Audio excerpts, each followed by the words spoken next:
नमस्कार मित्रांनो, मराठी स्पर्धा जगती या चॅनलवर आपले पुन्हा एकदा स्वागत आहे. मित्रांनो, इयत्ता 8वीच्या पुस्तकाचा संपूर्ण सार आम्ही तुमच्यासमोर सादर करत आहोत. या सिरीजमधील हा पार्ट दुसरा आहे.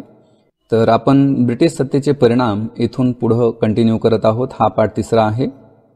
मुंबई हे इंग्रजांचे पश्चिम भारतातील प्रमुख केंद्र होते. त्याच्या जवळपासचा प्रदेश मिळविण्याचा त्यांचा प्रयत्न होता, परंतु या प्रदेशावर मराठ्यांची घट्ट पकड होती. माधवराव पेशवे यांच्या मृत्यूनंतर त्यांचा चुलता रघुनाथरावाने पेशवे पदाच्या लालसेपोटी इंग्रजांची मदत मागितली. त्यामुळे मराठ्यांच्या राजकारणात इंग्रजांचा शिरकाव झाला. 1774 ते 1818 या दरम्यान मराठे व इंग्रज यांच्यात 3 युद्धे झाली. पहिल्या युद्धात मराठा सरदारांनी एकजुटीने इंग्रजांना तोंड दिले, त्यामुळे मराठ्यांची सरशी झाली. 1782 साली सालबाईचा तह होऊन पहिले इंग्रज मराठा युद्ध संपले. तैनाती फौज. 1798 मध्ये लॉर्ड वेलस्ली गव्हर्नर जनरल म्हणून भारतात आला. सर्व भारतावर इंग्रजांचे वर्चस्व प्रस्थापित करण्याचे त्याचे धोरण होते. त्यासाठी त्याने अनेक भारतीय सत्ताधीशांशी तैनाती फौजेचे करार केले. या करारान्वये भारतीय सत्ताधीशांना इंग्रजांच्या लष्करी मदतीचे आश्वासन देण्यात आले, मात्र त्यासाठी काही अटी घातल्या. भारतीय राज्यकर्त्यांनी त्यांच्या राज्यात इंग्रजांचे लष्कर ठेवावे. त्या लष्कराच्या खर्चासाठी रोख रक्कम किंवा तेवढ्या उत्पन्नाचा प्रदेश कंपनीला तोडून द्यावा. त्यांनी इतर सत्ताधीशांशी इंग्रजांच्या मध्यस्थीनेच संबंध ठेवावे. आपल्या दरबारी इंग्रजांचा रेसिडेंट म्हणजेच प्रतिनिधी ठेवाव्या, अशा त्या अटी होत्या. भारतातील काही सत्ताधीशांनी ही पद्धत स्वीकारली व आपले स्वातंत्र्य गमावले. 1802 मध्ये दुसऱ्या बाजीराव पेशव्याने इंग्रजांशी तैनाती फौजेचा करार केला. हा करार वसईचा तह म्हणून प्रसिद्ध आहे, परंतु हा तह काही मराठा सरदारांना मान्य नव्हता. त्यामुळे दुसरे इंग्रज मराठा युद्ध झाले. त्यातील विजयानंतर इंग्रजांचा मराठी राज्यातील हस्तक्षेप वाढू लागला. तो असह्य होऊन दुसऱ्या बाजीरावाने इंग्रजांविरुद्ध युद्ध पुकारले. या युद्धात त्याचा पराभव झाला. 1818 मध्ये त्याने शरणागती पत्करली. दरम्यान मुघलांची राजधानी दिल्ली प्रत्यक्षात दौलतराव शिंदे यांच्या नियंत्रणाखाली होती.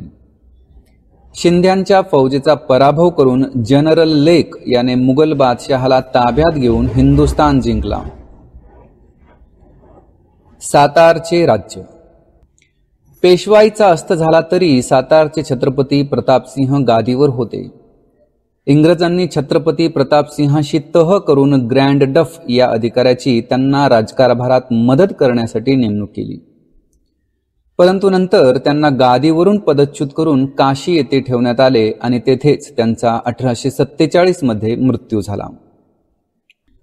छत्रपती प्रतापसिंहांचे कारभारी रंगो बापूजी गुप्ते यांनी इंग्लंडपर्यंत जाऊन या अन्यायाविरुद्ध दाद मागण्याचा प्रयत्न केला, परंतु त्यांच्या न्याय मिळवण्याच्या प्रयत्नांना यश आले नाही. पुढे लॉर्ड डलहौसीने दत्तक विधान नामंजूर करून 1848 मध्ये सातारचे राज्य खालसा केले. छत्रपती प्रतापसिंह.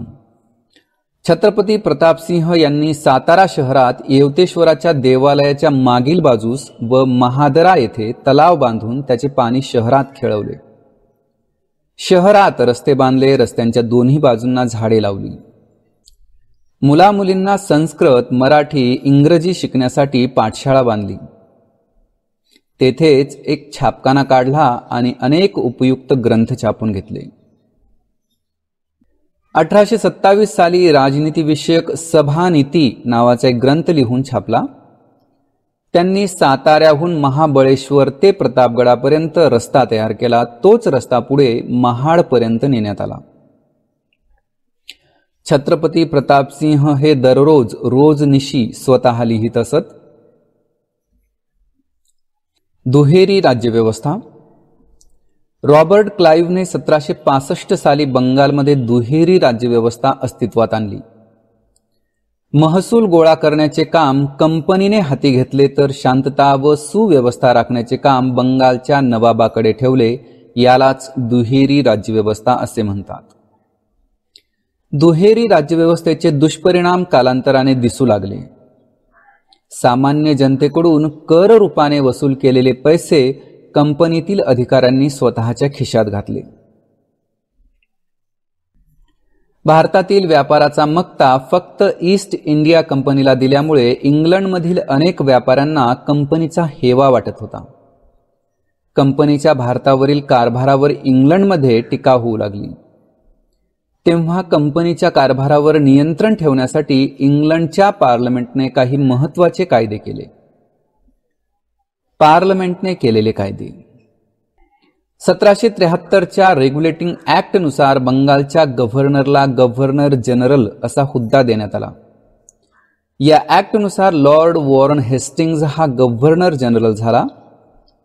मुंबई व मद्रास इलाख्यांच्या धोरणावर नियंत्रण ठेवण्याचा अधिकार त्याला मिळाला. त्याच्या मदतीला 4 सदस्यांची समिती नेमण्यात आली.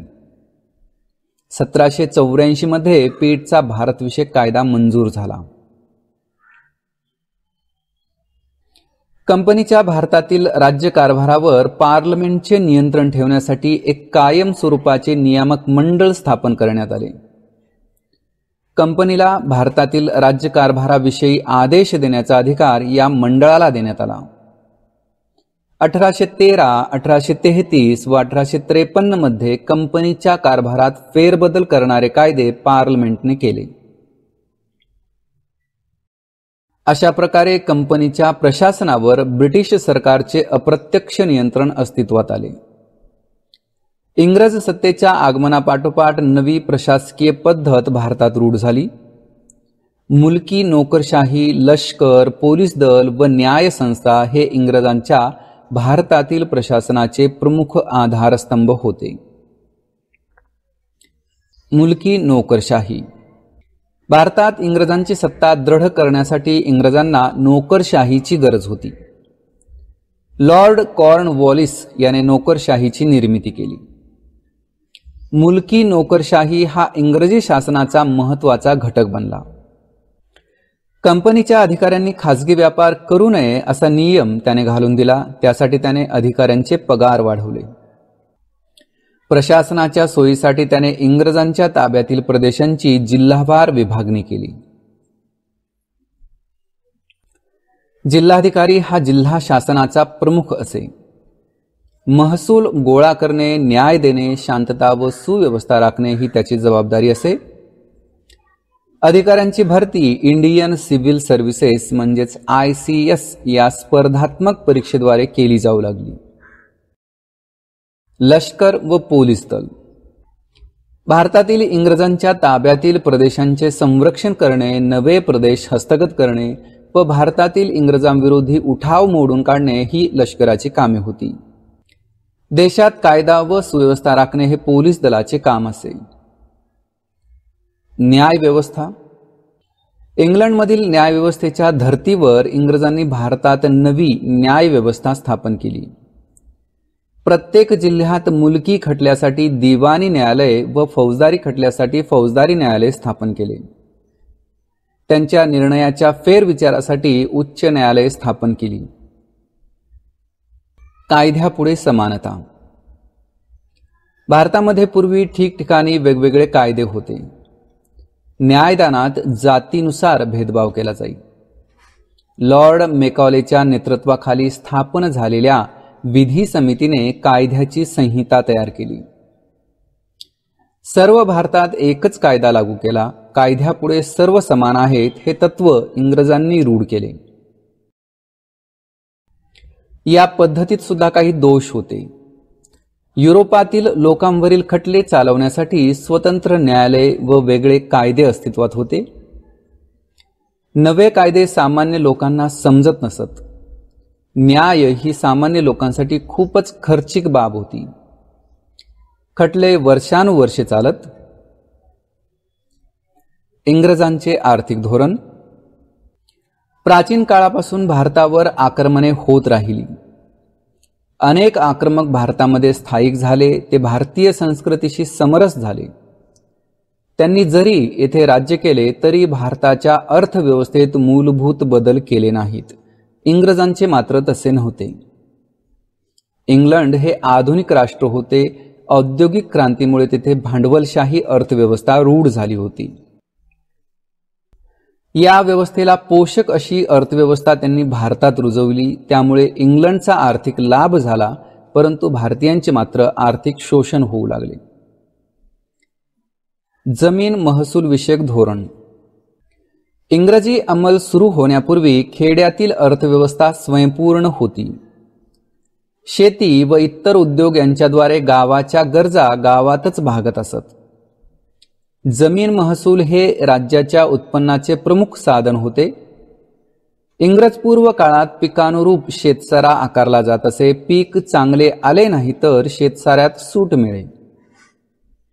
महसूल प्रामुख्याने धान्य रूपाने घेतला जाई. शेतसारा भरण्यास उशीर झाला तरी शेतकऱ्यांकडून जमीन काढून घेतली जात नसे. उत्पन्न वाढवण्यासाठी इंग्रजांनी महसूल पद्धतीत महत्त्वाचे बदल केले. इंग्रजांनी जमिनीची मोजणी करून जमिनीच्या क्षेत्रानुसार शेतसाऱ्याची आकारणी निश्चित केली. रोख रकमेत व ठराविक वेळेत शेतसारा भरावा अशी सक्ती केली. शेतसारा वेळेत न भरल्यास शेतकऱ्यांची जमीन जप्त केली जाईल असा नियम केला. महसूल गोळा करण्याची इंग्रजांची पद्धत भारताच्या वेगवेगळ्या भागात वेगवेगळी होती. सर्वत्र शेतकऱ्यांचे शोषण होत असे. नव्या जमीन महसूल व्यवस्थेचे परिणाम. नव्या जमीन महसूल व्यवस्थेचे अनिष्ट परिणाम ग्रामीण जीवनावर झाले. शेतसारा भरण्यासाठी येईल त्या किमतीला शेतकरी पीक विकू लागले. व्यापारी व दलाल वाजवीपेक्षा कमी दराने त्यांचा माल खरेदी करू लागले. प्रसंगी शेतकऱ्यांना सारा भरण्यासाठी सावकाराकडे जमीन गहाण टाकून कर्ज घ्यावे लागे. त्यामुळे शेतकरी कर्जबाजारी झाले. कर्जफेड झाली नाही तर त्यांना आपल्या जमिनी विकाव्या लागत. सरकार, जमीनदार, सावकार, व्यापारी हे सर्व शेतकऱ्यांचे शोषण करत असत. शेतीचे व्यापारीकरण. पूर्वी शेतकरी प्रामुख्याने अन्नधान्य पिकवत असत. हे अन्नधान्य त्यांना घरच्या वापरासाठी व गावाची गरज भागवण्यासाठी उपयोगी पडत असे. कापूस, नीळ, तंबाखू, चहा इत्यादी नगदी पिकांना इंग्रज सरकार उत्तेजन देऊ लागले. अन्नधान्याच्या लागवडीपेक्षा नफा मिळवून देणारी व्यापारी पिके घेण्यावर जो भर दिला जाऊ लागला त्या प्रक्रियेला शेतीचे व्यापारीकरण असे म्हणतात. दुष्काळ. 1860 ते 1900 या काळात भारतात मोठे दुष्काळ पडले, परंतु इंग्रज राज्यकर्त्यांनी दुष्काळ निवारण्यासाठी पुरेसे प्रयत्न केले नाहीत. तसेच पाणी पुरवठ्याच्या योजनांवर फारसा खर्चही केला नाही. वाहतूक व दळणवळण व्यवस्थेतील सुधारणा. इंग्रजांनी व्यापार वृद्धी आणि प्रशासनाची सोय यासाठी भारतात वाहतूक व दळणवळण यांच्या आधुनिक सोयी सुविधा निर्माण केल्या. कोलकाता व दिल्ली यांना जोडणारा महामार्ग त्यांनी बांधला. 1853 साली मुंबई ठाणे रेल्वे मार्गावर आगगाडी धावू लागली. त्याच वर्षी तारायंत्राद्वारे संदेश पाठवण्याची यंत्रणा इंग्रजांनी भारतात सुरू केली. या यंत्रणेने भारतातील प्रमुख शहरे आणि लष्करी ठाणी एकमेकांना जोडली गेली. त्याचप्रमाणे इंग्रजांनी डाक व्यवस्थाही सुरू केली. या सर्व सुधारणांमुळे भारतीय समाज जीवनावर दूरगामी परिणाम झाले. देशाच्या विविध भागांमधील लोकांचा परस्परांशी संपर्क वाढला. त्यामुळे त्यांच्यातील एकतेची भावना वाढण्यास हातभार लागला. भारतातील जुन्या उद्योगधंद्यांचा ऱ्हास. भारतातून इंग्लंडला जाणाऱ्या मालावर इंग्रज सरकार जबरदस्त कर आकारत असे. उलट इंग्लंडमधून भारतात येणाऱ्या मालावर अतिशय कमी कर आकारण्यात येई. तसेच इंग्लंडमधून येणारा माल हा यंत्रावर तयार झालेला असे, त्यामुळे त्याचे उत्पादन मोठ्या प्रमाणात व कमी खर्चात होई. अशा स्वस्त मालाशी स्पर्धा करणे भारतीय कारागिरांना कठीण झाले. परिणामी भारतातील पारंपरिक उद्योगधंदे बंद पडले व अनेक कारागीर बेकार झाले. भारतात नव्या उद्योगधंद्यांचा विकास. इंग्रज सरकारचा पाठिंबा, व्यवस्थापनाचा अनुभव व भांडवल इत्यादी गोष्टींच्या अभावामुळे भारतीय उद्योजक मोठ्या संख्येने पुढे येऊ शकले नाहीत, परंतु अशा अडचणींवर मात करून काही भारतीयांनी उद्योगांची उभारणी केली. 1853 मध्ये कावसाची नानाभाई दावर यांनी मुंबईत पहिली कापड गिरणी सुरू केली. 1855 मध्ये बंगालमधील रिश्रा येथे तागाची पहिली गिरणी सुरू झाली. 1907 साली जमशेदजी टाटा यांनी जमशेदपूर येथे टाटा आयर्न अँड स्टील कंपनीचा पोलाद निर्मितीचा कारखाना स्थापन केला. भारतामध्ये कोळसा, धातू, साखर, सिमेंट व रासायनिक द्रव्ये या उद्योगांनाही सुरुवात झाली. सामाजिक व सांस्कृतिक परिणाम. 19व्या शतकात युरोपमध्ये मानवतावाद, बुद्धिवाद, लोकशाही, राष्ट्रवाद, उदारमतवाद या मूल्यांवर आधारित नवे युग साकारले होते. पाश्चिमात्य जगातील या परिवर्तनाचे पडसाद भारतात सुद्धा उमटणे स्वाभाविक होते. इंग्रजांना प्रशासन चालवण्यासाठी भारतातील समाजाची ओळख करून घ्यायची होती. त्यासाठी त्यांनी येथील परंपरा, इतिहास, साहित्य, कला तसेच येथील संगीत, प्राणी पक्षी यांचाही अभ्यास करण्यास सुरुवात केली. 1784 साली विल्यम जोन्स या इंग्रज अधिकाऱ्याने कोलकाता येथे एशियाटिक सोसायटी ऑफ बंगाल ही संस्था स्थापन केली. मॅक्स मुलर हा जर्मन विचारवंत भारतीय धर्म, भाषा, इतिहास यांचा गाढा अभ्यासक होता. या उदाहरणामुळे आपणही आपला धर्म, इतिहास, परंपरा यांचा अभ्यास करायला हवा अशी जाणीव नवशिक्षित भारतीयांमध्ये होऊ लागली. 1829 मध्ये लॉर्ड बेंटिकने सतीबंदीचा कायदा केला. 1856 मध्ये लॉर्ड डलहौसीने विधवा पुनर्विवाहाला मान्यता देणारा कायदा केला. हे कायदे समाज सुधारणेस पूरक ठरले. प्रशासन चालवण्यासाठी ब्रिटिशांना इंग्रजी शिक्षण घेतलेल्या भारतीयांची गरज होती. लॉर्ड मेकॉलेच्या शिफारशीनुसार 1835 मध्ये भारतात इंग्रजी शिक्षण सुरू करण्यात आले.